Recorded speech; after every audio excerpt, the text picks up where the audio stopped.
forgive me for this trap shit. Sergeant Smack making backflip. Telly Hank did with the action. With the Vato speaking Spanish. Frank Matthews, how I vanish. Poof. Came back like I'm King Tut. Gold BBS is on a beamer. When Fat Cat was 10 queens up.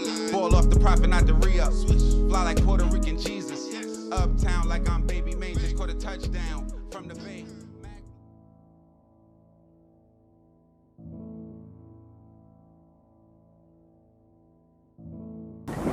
We have good people in this town, and they were under bondage, and they had to have freedom. And it just took it took something terrible to get people to wake up.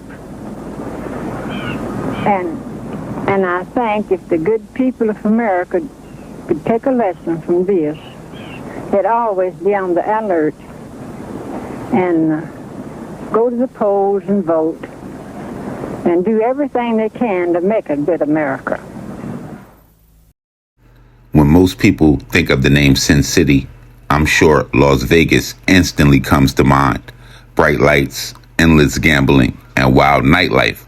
The city would earn that nickname in 1931 when Nevada would first legalize gambling and relax its divorce laws, essentially turning Las Vegas into a playground for risk takers and fortune seekers.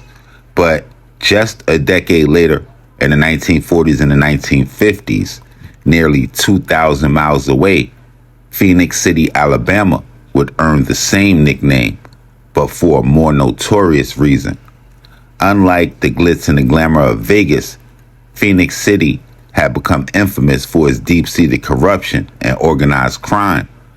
A small southern town holds a dark distinction of being the only city in U.S. history where martial law was declared due to corruption and not for a natural disaster. And if that's not enough for you, it would be the only place where an attorney general elect, a guy by the name of Albert Patterson, would be assassinated for trying to clean up the city's criminal underbelly. But the real shock would come when they would find the perpetrator. It wasn't a street thug, it wasn't a mobster, and it wasn't a gangster convicted for the crime. It was a deputy sheriff by the name of Albert Fuller, a city official, just showing how deep corruption had become entrenched in Phoenix City. But the story of Sin City wouldn't end back then in 1955. It would be from this same exact town where a man would rise to lead an organization. And it wasn't just a sister crew or a subsidiary of one of, if not the largest drug trafficking organization in U.S. history, the Black Mafia. It would rival it. Nigga, we ain't nobody with both of you. Bro, we ain't nobody, bro. We ain't sold a nickel rock in the park, man. What the fuck is we? If anything, bro, we need to go over there and speak with J-Rock and them. He ain't from BMF, number one. Let's put this shit on the flow. We ain't from BMF, we a subsidiary to BMF. We a Sin City Mafia, if anything, Bogart music. His tour buster said Bogart, not BMF. Keep this real. Men they say are members of the so-called Black Mafia family, or BMF. Anyone tied to BMF typically has an extensive criminal history, so we consider them to be very violent. Investigators say the organization BMF is heavily involved in drug trafficking and has been in Atlanta at least since 2004. At that time, federal agents seized this limo with secret compartments that had almost $1 million hidden inside. Within the last 2 weeks, U.S. Marshals and Atlanta police have arrested a total of 4 BMF members, including these 2 men, Ricardo Webb and Tovis Raines. We know that they don't have the level of contacts or the drug contacts or the access to drugs and money and other people the way that they had before. So we're definitely slowly destroying their organization. An organization that at one time claimed to rule Atlanta. Now agents say that's no longer the case. During the height of BMF's reign, we were introduced to figures like Blue Da Vinci, J-Bo, Sosa, Old Dog, and many others, the organization was portrayed to having a structured hierarchy with Big Meech and Southwest T at the top, followed by everybody else. However, one person would lead his own crew and held a status nearly equal to theirs. See, you got to give credit where credit is due. I never said I was the money in that situation. Never. That was a D-boy money. Yeah. See, how I'm getting this mixed feelings because I'm so real. Then they put me on the bread and show me how to get that like that. Show me how to do that like that. State to state, worldwide. J-Rock, Was an evil. J-Rock a boss though. J-Rock a boss. J-Rock a boss, man. That's my J-Rock about ain't say this ain't about J-Rock. And he wasn't from Detroit, Atlanta, or Los Angeles. He was from Phoenix City, Alabama.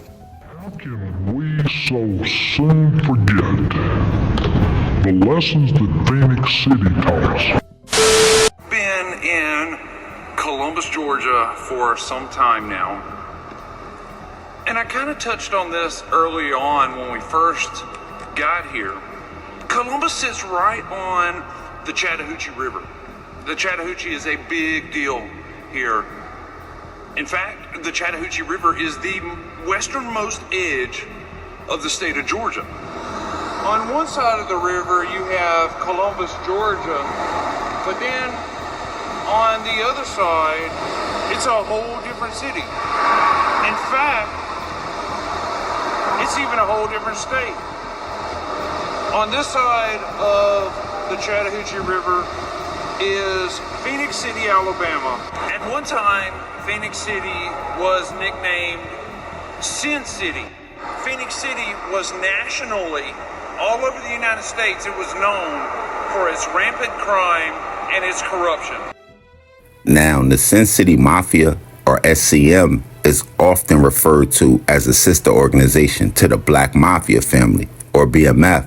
But the label sister organization often suggests something smaller, secondary, or even less powerful. But in reality, the Sin City Mafia was just as large and just as organized, and possibly even more ruthless than BMF.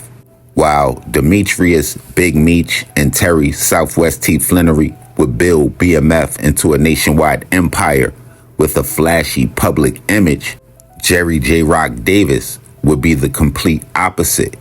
He would operate with the same level of power, but would maintain a lower profile.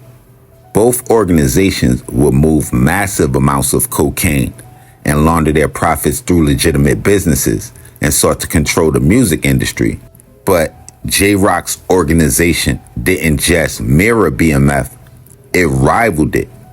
Just like BMF, the Sin City Mafia had a sophisticated infrastructure for drug distribution.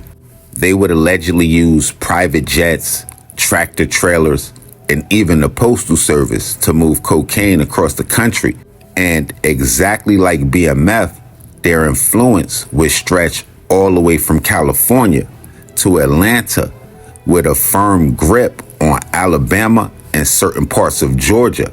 The organizations were connected through certain key figures, but the Sin City Mafia didn't really need BMF to legitimize its place in the game. Richard Ba Garrett, who was a former top lieutenant to BMF, would leave the crew and go on to become the right-hand man for Jerry J. Rock Davis, which, with all the money that it was said that BMF was getting, pretty much affirmed to me that the Sin City Mafia was just as powerful, and top BMF members even saw it as an equal force. And just like BMF was trying to do their thing and break onto the music scene, Jerry J. Rock Davis would oversee Bogart Music, with his top artist being Ooh-Wee, a young artist from North Carolina who would have connections to both sides, with someone explaining to me that he would cross paths with BMF, being befriended by Meech, as Big Meech was known to befriend young up-and-coming artists, just like he would go on to do with Blue Da Vinci and even Young Jeezy. We would be another connection to the crews, even being featured on some of Blue Da Vinci's releases. But unlike BMF, who at the time of their indictment was still searching for major label distribution, Sin City Mafia had already secured a deal with Asylum Records through Bogart Music. And when talking about comparisons of the two crews, you have to talk about violence, as BMF was linked to the high-profile murder of Wolf and Riz, as well as the high-profile stabbings of one or two of Bobby Brown's nephews. I can't really remember. But the Sin City Mafia's ruthlessness would make it just as feared as BMF, if not more, really. Because just like I just stated, while BMF would have its fair share of high-profile murders and violent acts, the Sin City Mafia would be deemed responsible for some brutal killings that were linked to them as well. For instance, the 2004 incident where Tremaine Kiki Graham, another person that would closely link BMF and Sin City Mafia, would orchestrate the murders of Ulysses Hackett III and Misty Carter after having some thoughts about the two possibly becoming confidential informants. Then you will have a 2001 NBA All-Star Weekend shooting and murder in Washington, D.C. that two associates of the Sin City Mafia, Jamad Soup Ali and Michael Playboy Harris, would be involved in. And last but not least, you will have the shots fired at the federal agents when they were closing in on Deron Magic Gatling, where he would allegedly place a call to Sin City Mafia leader Jerry J. Rock Davis. And just moments later, shots would be fired at agents taking part in the raid. And despite their similarities, the main thing that would separate, in my eyes, the Sin City Mafia from BMF is they really remained low-key, which is why I think their full scope was not really widely recognized as much as BMF. But however, the size and the influence was really undeniable. And I ain't really trying to prove anything to y'all, but I'm gonna end it with this. Now, in BMF's federal indictment, it would detail 8 major cocaine busts over 6 years that would total 500 kilos seized.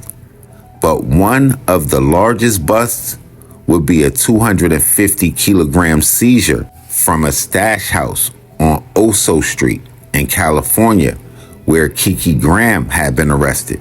And it didn't belong to BMF. It was the Sin City Mafias. That specific shipment was so significant that when the FBI went to strike it from BMF's initial indictment, it would cut the total amount of cocaine that they was charged with in the case by half. And while Big Meech and Southwest T will both go on to be sentenced to 30 years, Jerry J. Rock Davis would get 40. Now, y'all make sure y'all hit the red bell and subscribe button right under this video so y'all know when this real Trill Spill shit is dropping. Y'all get in the comment box below. Y'all let me know what cities we need to go to, what stories we need to tell, what we missed, what we got wrong, all of that. Y'all make sure y'all tapping with me directly on Instagram, Twitter, POP_A_LOT. And until the next play, y'all know how we rocking. Shades Popalot. Salute the almighty MOBB.